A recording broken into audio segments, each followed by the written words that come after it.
Hello and welcome to today's video lecture of Object-Oriented Programming using Java. This is Shayani Chandru, Assistant Professor of Department of Computer Science and Engineering of Guru Nanak Institute of Technology. Let's look at today's lecture contents. So till now, we have learned about the fundamental concepts of object-oriented analysis and design, object-oriented programming, object-oriented analysis, then object-oriented design, then object model, etc. Now we have also learned about the fundamentals of the Java programming language that are very much essential in order to write any kind of Java application programs. From today onwards, we will be learning how Java language can be used to implement the properties of object-oriented programming. These properties we have already discussed in our previous lectures. So from today onwards, we will implement all those properties or characteristics of object-oriented programming using Java language. In today's lecture, we will be discussing about class fundamentals. We have already discussed about how a class can be written in a Java program, how a class can be created, and what happens when a class is being compiled. Today, we will look at much details of the class fundamentals. Then in today's lecture, we will be discussing about object declaration. Till now, we have just discussed about the concepts of object, how objects can be created from a class. Today we will see how in Java programming language we can create an object and how we can allocate memory for that object. Then we will see how the object reference variables will behave when an assignment takes place.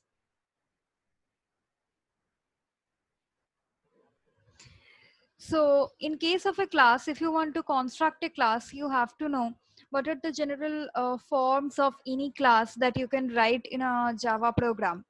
So let's first see the general syntax of a class in Java.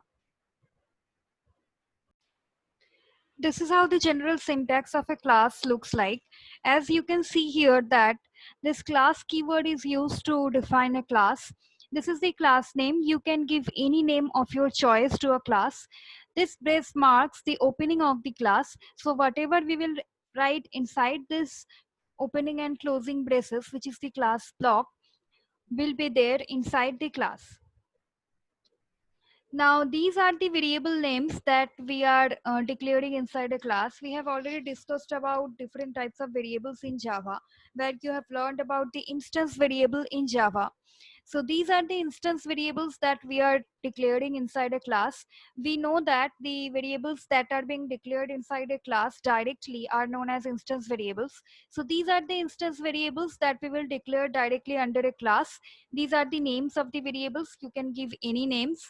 These three are the data types of these variables.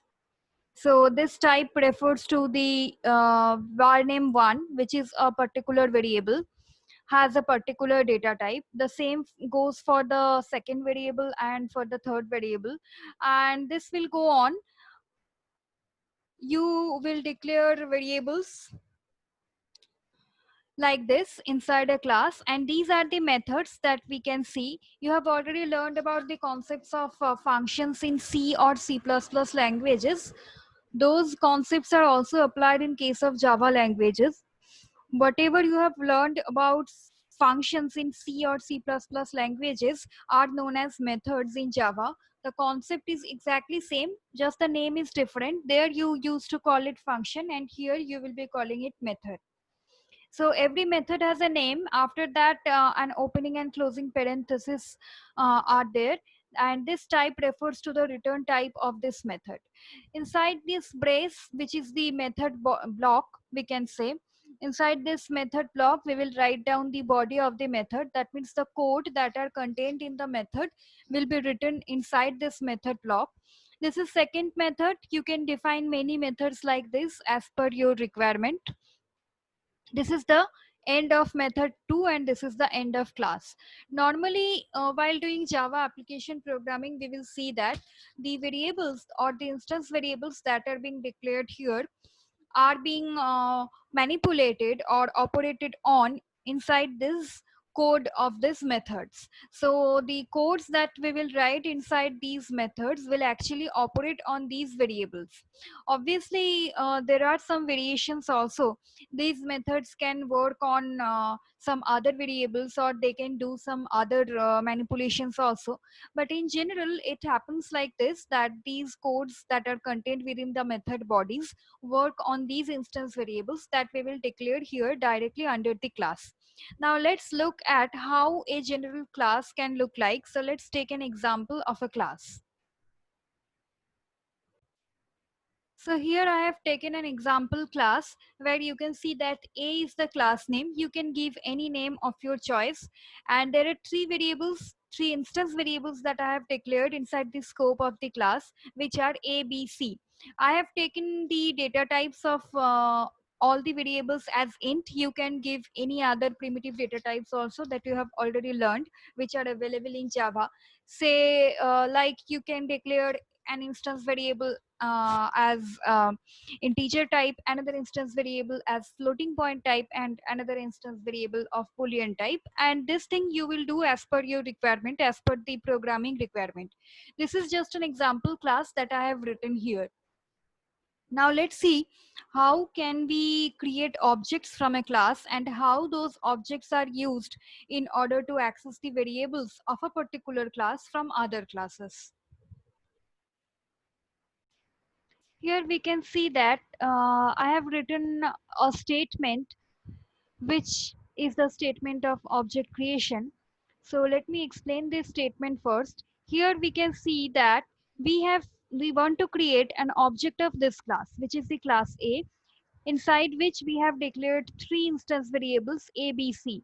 We have declared three instance variables in three different lines. You can also define this class like this, where you will be defining all the instance variables in a single line.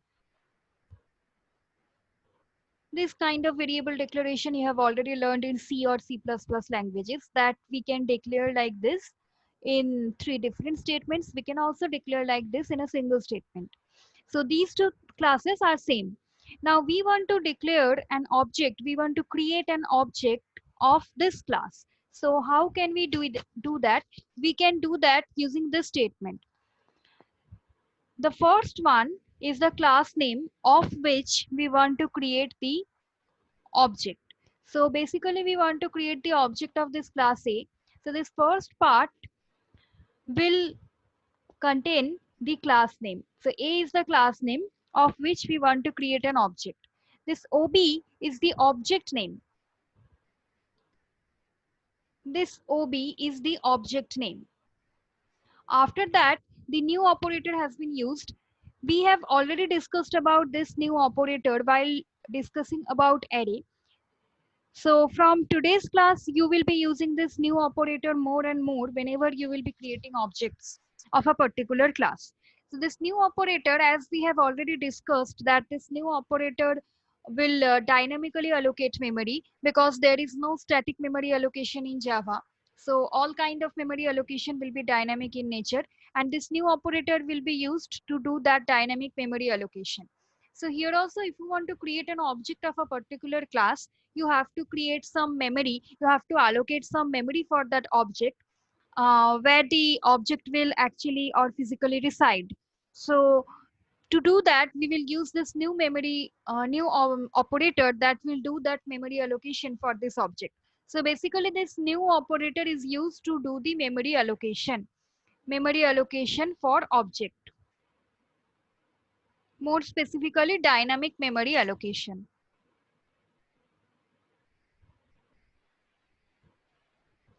The last part is known as constructor. Now we have not discussed about constructors yet. We will be discussing about constructors in the next lecture. There you will see a detailed concept of constructor, why it is used, what are the advantages of using constructors in a program. So there you will see why do we write this kind of things whenever we write the object whenever we create an object of a particular class. So in today's lecture, I'm not going into the details of the constructor because we will be discussing it in our next lectures. So for today only, just keep in mind that this part is the constructor, and you will observe that the constructor name is also the name of the class. The name of the class is A, of which we want to create an object, which is the OB object. The name of the object is OB. So basically, we are creating the object OB of this A class. That's why the name of the class is A here. Now, in this constructor part also, we can find that the name of the constructor is the name of the class. This is the basic concept of constructor, which says that the name of the constructor should be equal to the name of the class. That means the name of the constructor should be the name of the class. Its name should be the same as the name of the class. That's why we have given the name A here. We will be discussing about these things. That is what can be the names of the constructors in the lecture when we will be discussing about constructors in detail. So as of now, you just keep in mind that this part is known as the constructor part, which is a default constructor. Now there are many types of constructors that we will discuss in the lecture on constructor. So this is our default constructor whose name is same as the class name. So this is how we can create an object of a particular class, where the first part indicates the class name of which we want to create an object. This OB is the object name. This new operator will dynamically allocate memory for this object so that this object can physically stay in memory.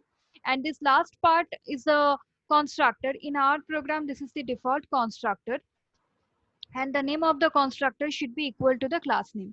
So this is the statement using which we can create an object of any class. Remember that whenever you will be creating an object of a particular class, this should be your class name, and this constructor part should also have the name which is equal to the class name. So now we have created a class. It is a general class, and we have also created an object. Now let's do the full program to see how this class can be accessed using this object from other classes. So here is a sample program that will demonstrate that a simple class has been taken, and inside the main class we have accessed all the instance variables of this class A using the object, and their values are printed. So this is a simple program which will demonstrate how a class can be accessed from another class, and how the class contents can be accessed using the object, and then their values get printed. So let's explain this program. So this is the class. This is a user defined class whose name is A, and this class contains three instance variables A, B, and C. Now the class has ended. Now the main class starts. This demo is the main class because inside this class the main method has been declared. Now we can see that the object of this A class has been created inside the main method. Now we have already discussed that a class is a template or blueprint for an object, and we know that an object has a physical existence. That means whenever we will create an object of a particular class, the object will acquire all the properties or characteristics of the class. That means in this case, that whenever we have created this OB object of this A class, the OB object has acquired all the properties or members of this class. Now, a class can have members like variables and methods. We have already discussed about the general syntax of a class. Now, all those variables that are declared directly under a class, and all those methods that are declared under a class, all of them are combinedly known as members of a class. So we can say technically that whenever you will be creating an object of a particular class, that object will acquire all the members of that class. So here also we can say that this OB object will acquire all the properties of this class A. Properties indicate that all the members that are listed inside the class. Now all the members that are listed inside the class are A, B, and C. Only three instance variables are there. So this class A contains three instance variables A, B, and C. So all of them have come into the object OB whenever we have declared or created this object OB to be of class A. We have created this object of this class A. So OB has acquired all the properties of class A. That means OB has already acquired all the members of class A. Now all the members here means that A, B, and C. So this A, B, and C have come into the OB object. That means using the OB object, we can easily access the instance variables of A, B, C. Instance variables of the class A, which are A, B, C. Now, you have to keep in mind that the encapsulation concept is being applied in Java, which says that wrapping up of data and code together. Now, how the encapsulation concept works in conjunction with class, let's explain this with an example. Let's take this example where two classes are there. I have not written the full program. Suppose a program is there where two classes are there, namely which are A and B. So this A class contains three instance variables A, B, and C. All are of integer types, and the B class contains one instance variable D, which is of double type. Now, you can never access this A class contents from this B class or vice versa. That means you can never access A, B, C directly from inside B, or you can never access this D from inside A directly. Why? Because of the fact that the concept of class implements the concept of encapsulation of object oriented programming. That means wrapping up of data and code together in order to prevent them from wastage and misuse and unauthorized access can be implemented using the class concept of Java. That means whatever you will write inside the class block will be encapsulated within that class only. If you want to access that class contents from another class, you cannot do that directly without any object. This is how Java implements the object oriented property encapsulation. That means whatever we will write inside a class, here we have just written three instance variables. You can also write methods inside a class which will operate on those instance variables, like the one that I have shown in the general syntax of a class. So whatever you will write, that means all the member functions or all the member variables that you will write inside a class will be encapsulated inside that class only.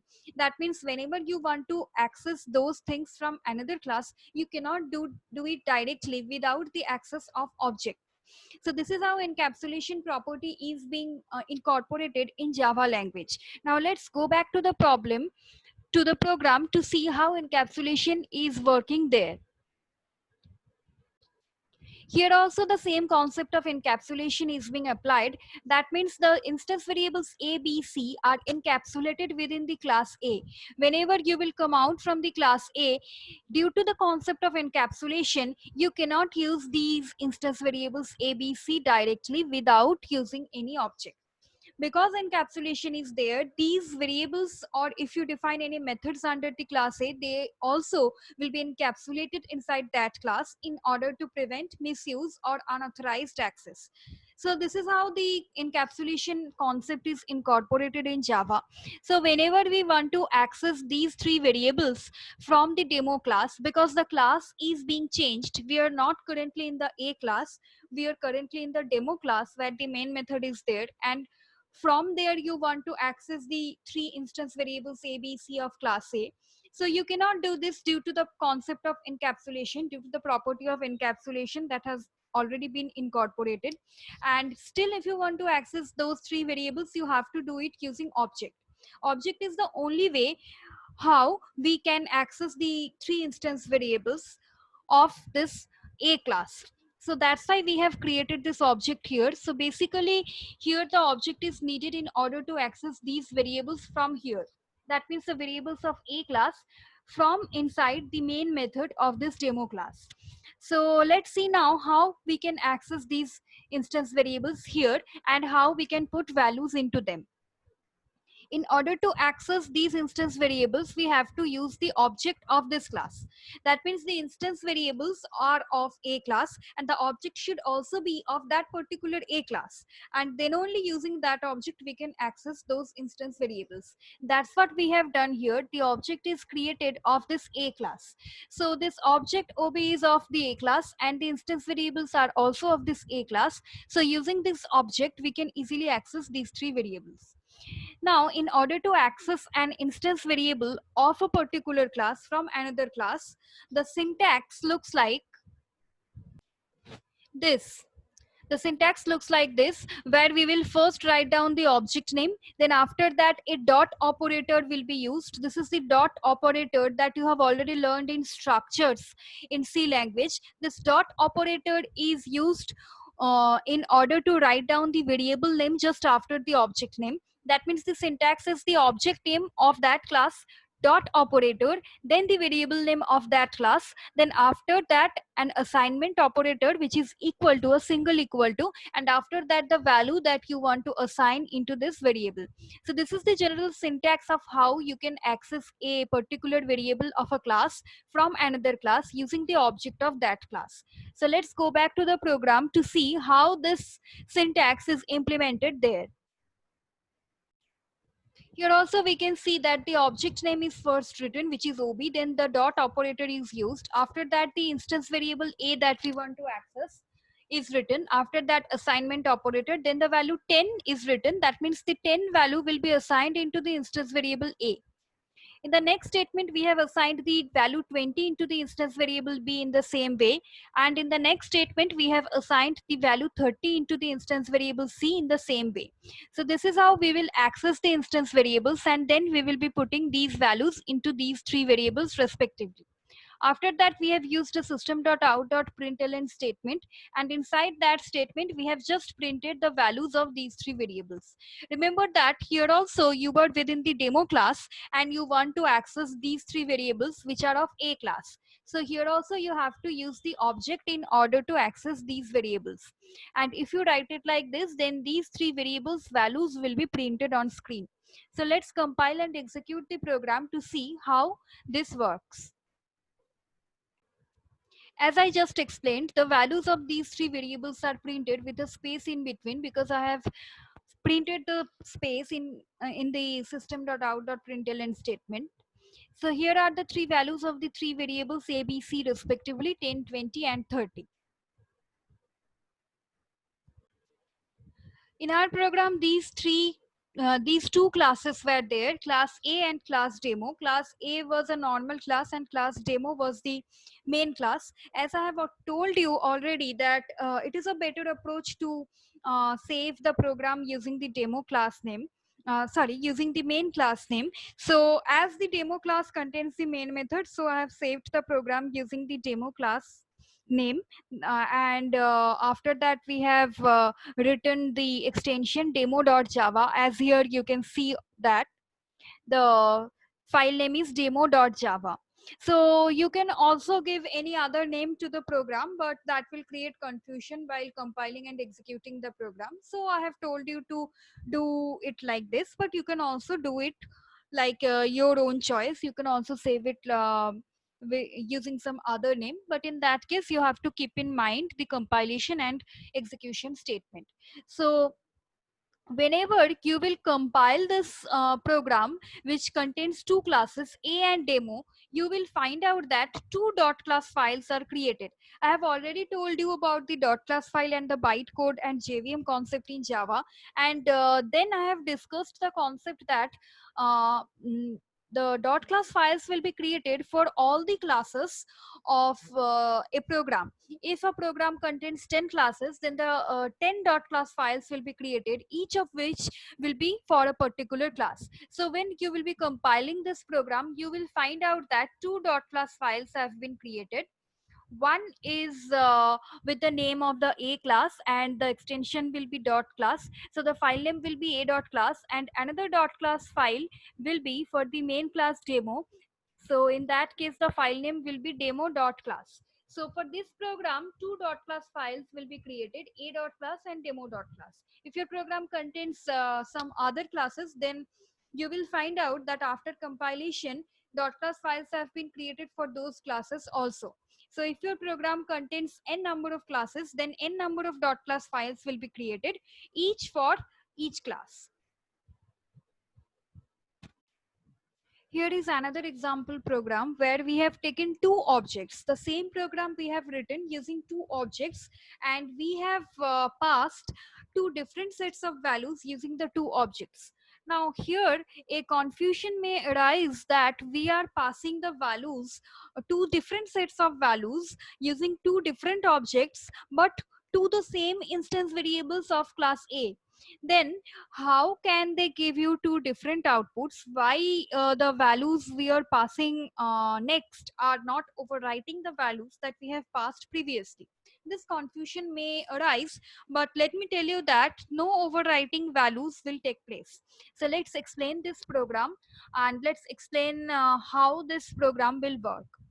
So here also we have taken the same class as the previous program, which is class A, which contains three instance variables of integer types A, B, and C respectively. In the main class, which is the class demo1, I have given a new name to the class, which is demo1. You can give any other name of your choice. Inside that main class, we have created two objects of the class A, namely OB1 and OB2. Using the OB1 object, we are passing three values 10, 20, 30 into the instance variables ABC. And using the object OB2, we are passing three different values 3, 6, 9 to the same instance variables ABC. So you may think that 369 will override 10, 20, 30 because they are being passed to the same instance variables ABC. But this is not the case. No value overwriting will take place. This is because of the reason that every object that you will be creating of a particular class will have their own unique copy of the contents of the class. This is a very important concept of Java objects that you have to keep in mind whenever you will be dealing with multiple objects of a particular class. This is the general format of that program. I have not written the full program. I have just written the contents that are required to make you understand what's happening actually. So these are the three instance variables, and this is the main method. This is the main class. The name of the class here I have given as demo1. And these are the two objects of class A that have been created. Now, whenever we are using OB1, and then we are using OB2. So I just told you a concept that every object of a particular class that we will be creating will have their own unique copy of the class contents or class members. That means the copies of ABC will come into each object. The members will not directly come into the objects. Instead, a copy of the class members will come into the objects of that class. So OB1 is an object of A class, OB2 is also an object of A class. So both the objects OB1 and OB2 will have a copy of the A class contents. That means A class has only three members, three instance variables. So OB1 will have a copy of these three instance variables, and OB2 will also have a copy of these three instance variables, but their copies will never match because every object of a particular class will get its own copy of the class members. That means the copies of ABC that have come into OB1 are different from the copies of ABC that have come into OB2. And whenever you will be creating more number of objects of the same class, you will see that every object is getting their own copies of the class members. That means if you create more number of objects of this A class, you will see that the copies of ABC that are going into different objects are never same because they are always unique in nature. So OB1 has got a copy of ABC and OB2 has got a different unique copy of ABC that will never be matched with the copies of OB1. That means whenever we are assigning some values using the OB1 object, and whenever we are doing assigning those values into ABC, they are actually going into being assigned into the copies of ABC, not directly to the variables ABC. Similarly, whenever we are using this object OB2 to assign some values into the variables ABC, they are actually being assigned into the copies of ABC that have come to OB2, not to the actual variables ABC. That's why no value overwriting is taking place. So this is a very important concept to remember, which says that every object that we will be creating of a particular class will have its own unique copy of the class members. So now let's go back to the program. So this is the program. So whenever we are assigning 10, 20, 30 into ABC, they are actually being assigned into the copies of ABC that have come to the object OB1.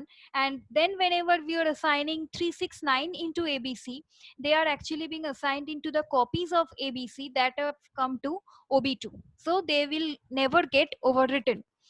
Now we are printing the values of ABC. In the first statement, we are printing the values of ABC that have been assigned using the object OB1, and in the next statement we are printing the values of ABC that have been assigned using the object OB2. So this program should give you an output 10, 20, 30, and in the next line 369. So let's see the output.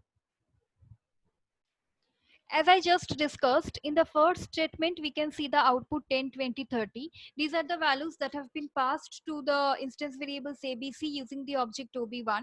And in the next statement, we can see that the values are 369, which are being displayed, which have been assigned into ABC using the object OB2.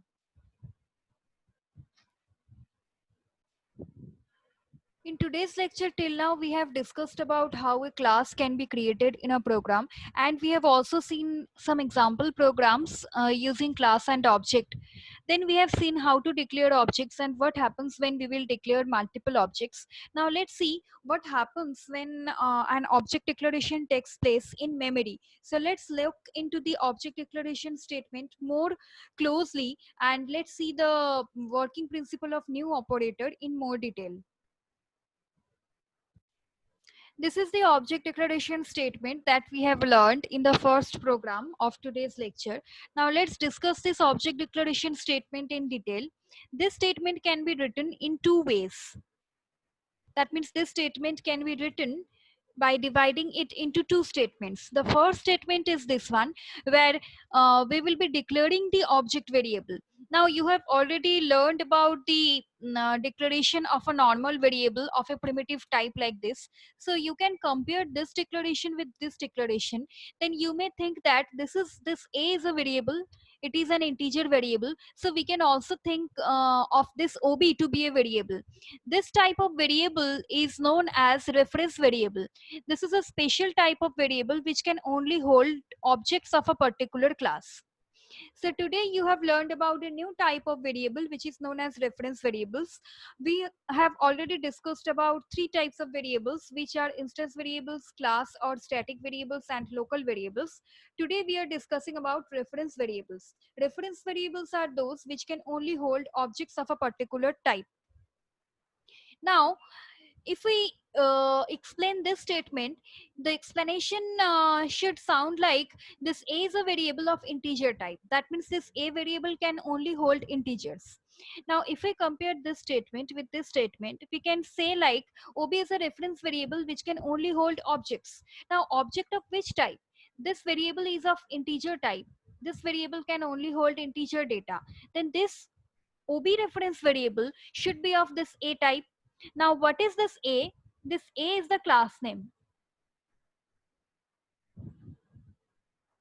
or the class type. That's why the classes are also known as data types or class types more specifically. So whenever we will be creating some reference variables or whenever we will be declaring some reference variable, all the reference variables should be of a particular class type. So if we compare this statement with this statement, here the data type of this integer a variable is integer, and here the data type of this ob reference variable is class A. That means whenever we will be creating an object and will be storing that into this ob reference variable, that object should be of a class type. So here we are doing the same thing. We are creating an object of a class and then we are storing it into the ob variable. Here we are writing or declaring the reference variable like this. Ob is the reference variable. A indicates that the data type of this ob reference variable is the class A. That means this is the class type, and whenever we will be creating object, we have to create an object of A class, and that A class type objects can only be stored into OB. Now, if your program has some another class, say class B, and if you are creating an object of class B, and if you want to store it into OB, this will never work because the class type or data type of this OB variable is A. So you have to create an object of class A in order to store it into OB variable. The next statement that we can write is this. So this is the portion which will actually or physically create the object in memory. This is the portion where the physical memory allocation for that object will take place. That means physically the object is being created in memory, and a reference of this object will be stored into OB. So here when we are writing equal to, that doesn't mean that this value is being assigned into OB. That normally happens in case of all other assignment operations. This assignment operator here means that this, using this new A, this statement, the physically the object is being created in memory, and a reference of that object is being stored into the OB reference variable. Or more technically speaking, this OB reference variable will be pointing to this object in memory. That means these two statements can be combined into this. So this kind of looks like the array declaration statement, where we have learned how two statements can be combined into one statement in order to declare an array more efficiently. That declaration will be much easy to use instead of writing two statements. Here also we are writing two statements. Actually the two statements are there, and we are combining these two statements in order to get this one, and writing this one statement instead of these two is much more easier. This is the feature that we have seen in declaring arrays in Java, and the same concept is applied to declaring objects of a particular class in Java also. In the first statement, this is the declaration statement. This is the reference variable declaration statement, where only the reference variable of a class type has been declared. No memory allocation is done in the first statement. The physical memory allocation is done whenever we are writing this new and then the constructor part after that semicolon. And this memory is being referred to by this OB object or OB reference variable. This is the meaning of this equal to or assignment operation here in this statement. In after some time we will be discussing about this equal to or assignment operation in detail. So here let's see that what happens in memory whenever this new A, this statement is being executed. So whenever we will execute this first statement AOB, no memory will be allocated. So this statement AOB means that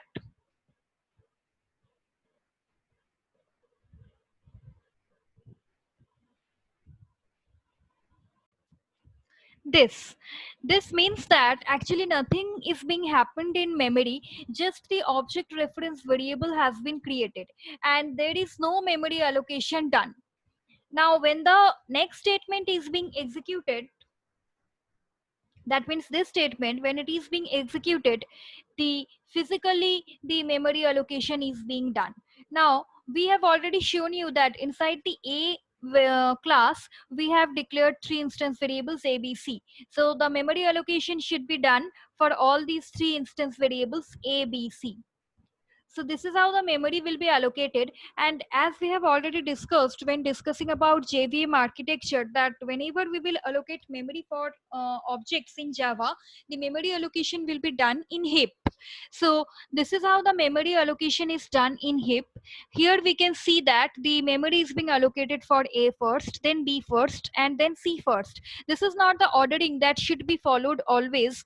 This ordering is being done by me. So here you can say that the memory is being allocated for B first, then A, then C. So this ordering cannot be predicted. This is being done by JVM, and JVM will do this ordering for its ease of operation. Now this object reference variable will now point to the base address of this heap. Say the base address contains the A variable, then the address of this A variable will be contained by this OB reference variable. So whenever we are writing this equal to, this is not a normal assignment operation that takes place with other variables. This equal to sign means that this object reference variable OB is now referring to the base address of this heap, and this is the heap in which this is the heap structure in which the memory has been allocated for the three instance variables of this A class. As this A class contains three instance variables, that's why the memory is allocated for these three instance variables. If the class contains some other things like methods, then for those things also the memory should be allocated, and the memory should be allocated in the heap format, as this is the concept of JVM. And JVM will do the ordering according to its ease of operation. We cannot predict the ordering. We can only know that OB, this object reference variable OB, will always point to the base address of this A variable. Here in this case, the A variable, it may be possible that there is something else as decided by JVM. So whenever you will print the value of A, you will see that this thing is being printed.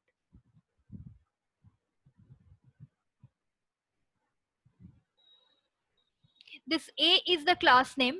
After that, a sign at the rate is there, and after that the address will be printed. I have just given here an example of the address. The address can be anything. That means the base address of the heap will be printed here.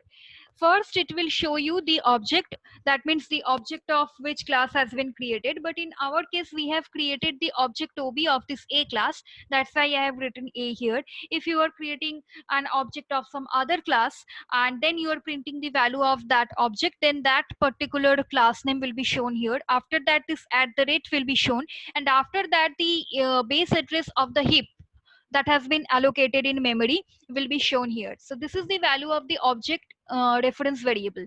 Now if you're familiar with C or C++ languages, you may think that this is the same concept of pointers, but the only difference between C++ and Java is that in case of C or C++, you can manipulate the pointer variables. You can do arithmetic operations using the pointer variables, but here you cannot do any kind of arithmetic operation or any kind of other manipulations on these pointers. These are also pointers. The concept of pointers and reference in Java are same. The concept of pointers that you have learned in C or C++ languages and the concept of reference that you are learning today here in Java language, both the concepts are same. In pointers also, you have seen that a pointer variable actually refers to an address. Here also you are seeing that the object reference variable OB is pointing to an address. So the concept is basically same. Only difference is that you cannot manipulate OB. You cannot do anything, any kind of manipulation or any kind of other arithmetic operation on this value. But in case of C and C++ languages, you can obviously do pointer arithmetic. You can obviously manipulate the values of a pointer variable. This is the only difference between C and C++ and Java. This is one of the major differences between these languages. But overall, the concept is same of pointer and references. If you say that the concept of pointer is not there in Java, this will be very much wrong to say, because the concept of pointers is still there in the form of reference. The only difference is that it cannot be manipulated by the user. So this is what happens in memory, and this is how we can interpret the statements of object declaration. Now this part is the constructor part that I have just told. We will discuss this part in the constructor, like in the lectures about constructors. So we have seen that this is the actual part, this is the physical part which will create the object physically in memory. Whenever this statement or this part will be executed, more specifically this part will be executed, the physical memory allocation will be done in memory in heap format, and the object reference variable OB will point to the base address of this heap. So in the first statement, if we write it like this object reference variable declaration concept statement can be compared with a simple variable declaration statement, then we will find out that this is the reference variable and this is the class type of the reference variable. And if you want to create an object, you have to create an object of a class type in order to OB point to that object physically in memory. And in the next statement, the physical object creation is being done using this statement. And using this assignment statement, OB is being referred to, OB is referring to the base address of this heap memory allocation. Now, this is how we can interpret this object creation statement in Java. Now, let's see in detail how this assignment operation takes place in case of object declaration. So till now we have learned about classes and objects. We have looked deeper into the concept of object creation, how what happens actually in memory when an object is being created, and we have also seen that new operator is very much essential in case of dynamic memory allocation in Java. Whenever we will be creating an object, except if you are not using the new operator, you cannot do anything, you cannot do any kind of memory allocation, and the object will never be physically created in memory. So the new operator has a very much importance in case of Java language. Now let's see how the object reference variables will act when an assignment takes place. So let's assume that this is the class that we are taking in order to create an object. So OB1 is an object of class A1. Say, let's take another reference variable, just a reference variable, not a physical object.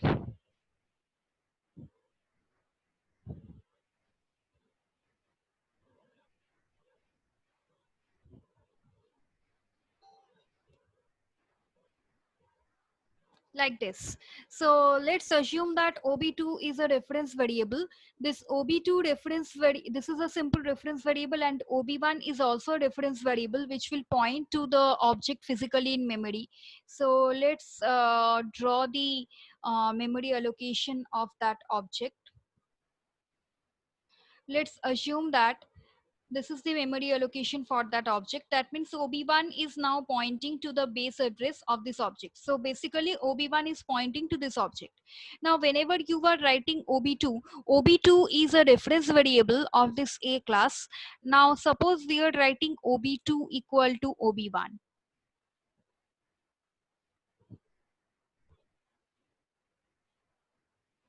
So whenever we are writing OB2 equal to OB1, this doesn't mean that OB2 is also becoming an object which will refer to another object. That means you may think like OB2 is referring to another object of the same class. You may think it like this, and the OB2 reference variable is referring to this separate object in memory. But this is not the case. If you are writing OB2 equal to OB1, then OB2 will also refer to the same object whom OB1 is pointing. But if you write it like this, if you write it like A OB2 equal to new A, then only a separate object will be created in memory containing the same members of the class, and OB2 will refer to that object in memory. If you are writing this statement, then only this will happen. But if you are writing OB2 equal to OB1, then this assignment doesn't mean that OB2 will refer to a separate object in memory. This assignment means that OB2 will refer to the same object in memory as the OB1 reference variable is referring to. And this assignment operation means that OB2, this assignment operation doesn't mean that the value of OB1 is being copied into the reference variable OB2. This assignment means that OB1 is referring to this object, and OB2 will also refer to this object in memory. That means if you are making any changes to this object using the object OB2, that will have effect on the object OB1, and that will have effect on the object OB1. That means suppose you are making any changes to this object ABC. Suppose you are making any changes to this object. This is the physical object in memory. Suppose you are making any changes to it using the reference variable OB2. Then this change will have effect to the other reference variable OB1, because OB1 is also pointing to the same object in memory. Now the vice versa is also true. If you are making any changes in the physical object in memory using the object reference variable OB1, that will also have effect to the object reference variable OB2, because OB2 is also pointing to the same object in memory. Although the changes will have effect to both the objects. If you are making changes to this physical object in memory using one reference variable, then the other reference variable will also get affected. But although they will get affected, then also we can say that the two object reference variables are not linked with each other in any way. That means, suppose here I am writing again.